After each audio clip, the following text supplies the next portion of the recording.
புதுச்சேரியில் சாதுர் யோகா அறக்கட்டளை சார்பில் நடத்தப்படும் ஹண்டர்ஸ் குயின் டிராபி புதுச்சேரி என்ற முதல் சர்வதேச கிளாசிக்கல் ஃபிடே செஸ் போட்டியை லட்சிய ஜனநாயக கட்சியின் தலைவர் ஜோஸ் சார்லஸ் மார்டினும் அவரது மனைவி சிந்து சார்லஸும் இணைந்து தொடங்கி வைத்தனர். அமெரிக்காவை சேர்ந்த சர்வதேச செஸ் வீரர்களும் பீகார், உத்தரப்பிரதேசம், ஹரியானா, தமிழ்நாடு, புதுச்சேரி என பல்வேறு மாநிலங்களைச் சேர்ந்த செஸ் வீரர்களும் பங்கேற்றனர். இந்த போட்டிகள் டிசம்பர் 25ஆம் தேதி முதல் 30ஆம் தேதி வரை நடைபெற உள்ளன.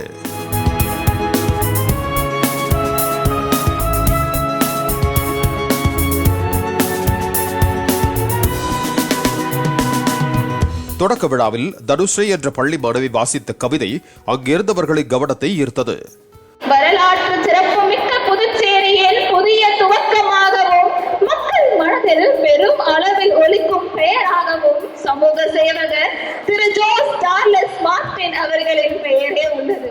ஏனெனில் புதுவை மக்களின் ஒருவராகவும் மக்களுக்கான ஒருவராகவும் பல்வேறு நலத்திட்டங்களை செயல்படுத்தி இருக்கிறார். தன்னலம் மறந்து மக்களின் நலனுக்காக பாடுபட்டு இருக்கிறார். மேலும் பசியால் வாடும் முதலியார்பேட்டை பாகூர் காமராஜ் நகர் தொகுதியை சேர்ந்த 5000 மக்களுக்கு அறுசுவை உணவினை அனைத்து நாட்களிலும் வழங்குகிறார்.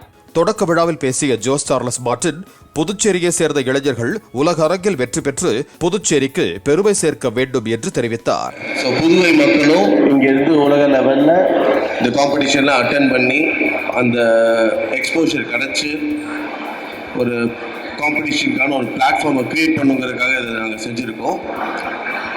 இது போக நிறைய இளைஞர்களுக்கான விஷயங்கள் செய்கிறோம், கூடிய சீக்கிரம் விரைவில் செய்வோம்.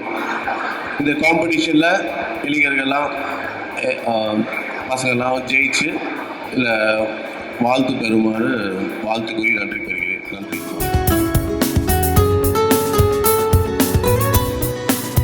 பிளே ஸ்டோர் மற்றும் ஆப் ஸ்டோரில் இருந்து பாலிமர் செயலியை QR கோடு மூலம் பதிவிறக்கம் செய்யுங்கள். செய்திகளை உடனுக்குடன் பெறுங்கள்.